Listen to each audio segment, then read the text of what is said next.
بات کی ہم نے بی ڈی اے کے حوالے سے بھی، اس سے پہلے ہمارے کویسچنز بھی تھے.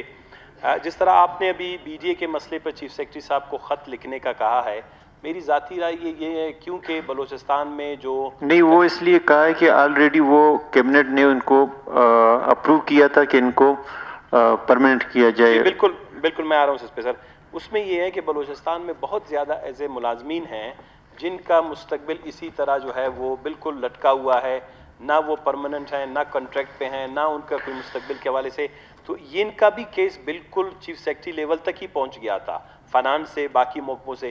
میری ایک چھوٹی سی گزارش ہے کہ اس پہ وہ تو ساری چیزیں ثنا جان، میرے خیال میں اس میں کچھ کہانی یہ تھا کہ اسمبلی سے قرارداد پاس ہوا تھا، پھر اس کو وہاں پہ ہم نے کیبنٹ میں ڈسکس کیا. ان کی جو پیسے ہیں وہ خود جنریٹ کر رہے ہیں، وہاں پہ ان کو پیسے خود جنریٹ کر رہے ہیں اور صرف ان کو پرمنٹ کرنا تھا کہ وہ فائنانس ڈپارٹمنٹ ان کی تنخواہ دیتے. بالکل. تو مارکیٹ کمیٹی کا بھی اگر ادھر سے اوپر گیا ہوا چیف منسٹر سے شاید وہ ہو جائے، اگر نہیں ہوتا ہے تو پھر قرارداد لائیں. 11 تاریخ کو اجلاس پھر شروع ہے، اس پہ وہ کر لیتے بیس.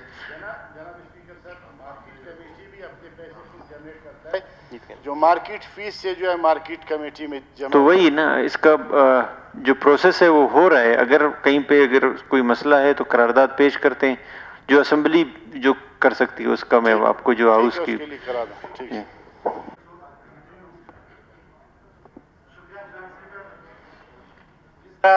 بدامنی کے حوالے سے بات کی گئی یہاں پر، تو ظاہر ہے کوئی حکومت یہ نہیں چاہے گی کہ اس کے حکومت میں بدامنی ہو، اغوا ہو اور دوسرے واقعات ہو.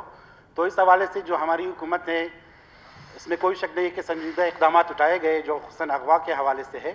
علاوہ ازیں جو بات ہمارے دوست نے کہی کہ اپوزیشن کی جانب سے جو سوالات اٹھائے جاتے ہیں، میں پرسنلی یہ سمجھتا ہوں کہ جو بھی سوالات اٹھائے جاتے ہیں، جو بھی تحریک لائی جاتی ہے، اس میں حکومت یا حکومتی اداروں کے میکنزم کو بہتر بنانے کی تجاویز ہوتی ہے. میں اپریشیٹ کرتا ہوں اور کوشش ہماری یہی ہوتی ہے کہ اس کے جوابات بہتر انداز میں دیے جائیں. تو اس حوالے سے جو بھی کنٹریبیوشن حکومتی اداروں کو بہتر بنانے کے حوالے سے اپوزیشن کی ہے، ہم اس کے ساتھ دیں گے. پوائنٹ میرا یہ ہے جناب اسپیکر، پرنٹ اور الیکٹرانک میڈیا کے حوالے سے میں نے پہلے بھی بتایا تھا کہ ہمارے اخبار اور ہمارے جو الیکٹرانک میڈیا ہے وہاں پر ڈاؤن سائزنگ شروع ہوئی ہے، اور خصوصاً جو ہمارا جیو ٹی وی ہے ان کے ملازمین کے جو کوئٹہ میں ہیں ان کی 4 ماہ سے تنخواہیں نہیں دی گئی ہے. اب وہ جو ہے ایک ایسی صورتحال سے دوچار ہے کہ وہ یا انہیں بغیر کسی نوٹس دیے نکال دیے جائے، ابھی تک ان کو تنخواہیں نہیں ملی ہے تو ان کو مالی مشکلات کا سامنا ہے.